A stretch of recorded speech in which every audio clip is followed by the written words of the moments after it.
I think probably like a lot of you guys, when this thing's all done here, I'm going to look back and say it was one where Detroit got way too cute. Sorry, my stats froze on me there. Got way too cute in the first half of this game.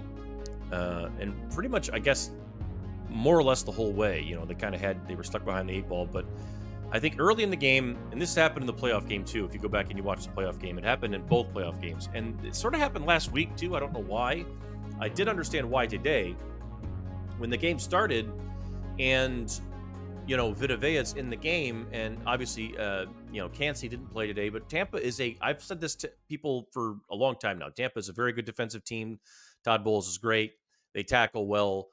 Their defensive backs tackle well. They're physical, all that sort of stuff. So we know that and all that sort of stuff going in. But either way, Detroit obviously did not want to run the ball in the middle of the field today. They didn't want to run the ball much at all. All the first half stuff was sort of a stretch to the outside. When I looked at the sheet at halftime, it was 25 pass to 12 run. And that's not going to get it done. Last week was sort of similar too. And I felt like it was one of those things where, you're playing from behind and you got yourself into a pickle early and you kind of are digging out of it.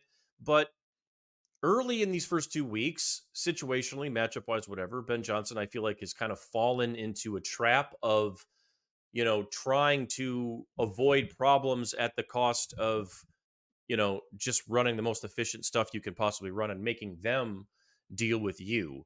You know what I'm saying? So that's, sloppiness throughout in this one too. There was a lot of sloppy play in this game. Jared Goff was not good at all today. He did not there was a lot of poor throws in this right down to the end. They had several chances, as we know, in the second half to get back in this thing and take care of it. And Goff was all over the place.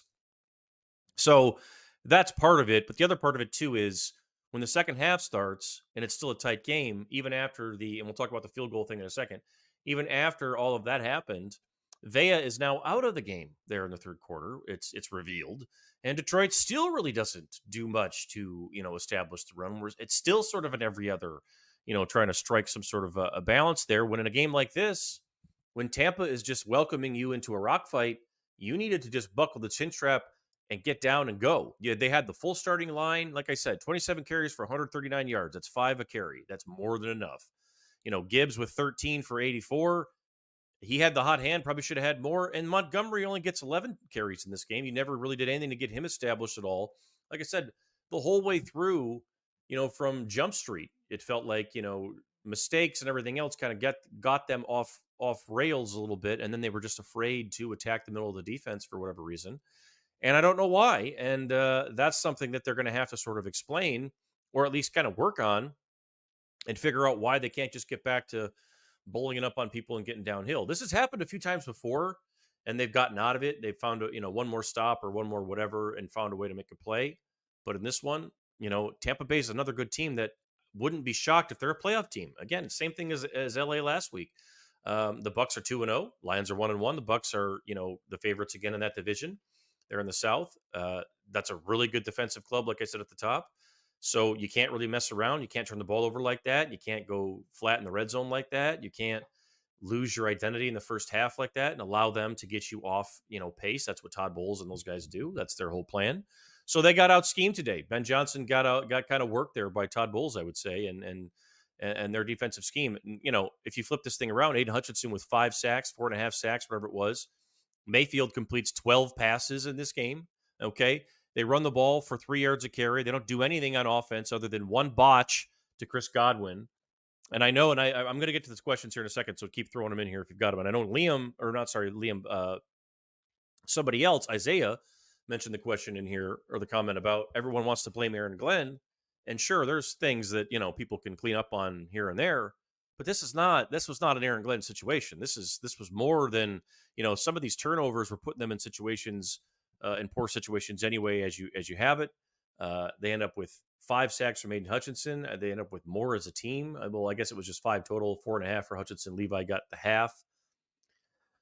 Weird game against a good team and one where I felt like the Lions probably thought themselves out of it, right? Like Dan Campbell at the end of the first half when they're trying to get the fast field goal on there, he gets crossed up and confused. Whatever it was, communication, I'm not sure. I'm sure he explained it afterward. You could see in the moment he was irate with himself. Had to take like a walk there and get away from the sideline before he kind of blew his stack. It was one of those type of days. It was one of those type of days from the very beginning.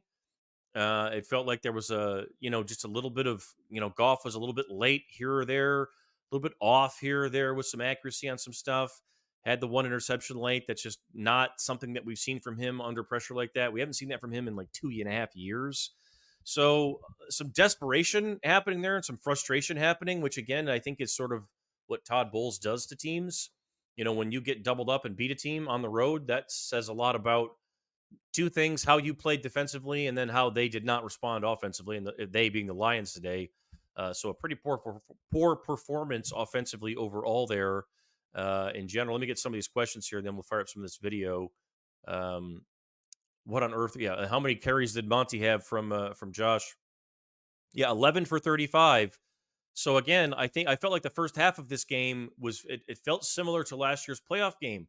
And if I can go all the way back and stretch my memory to last year's playoff game, I feel like there were moments in there that, I had the same question of why are you not catering, but why are you sort of adjusting so much of what you do and who you are based on what they're doing or who they are or who they're presenting? And in this case, it was Vea, right? We know what last year with the playoff, it was Vea and Aaron Donald.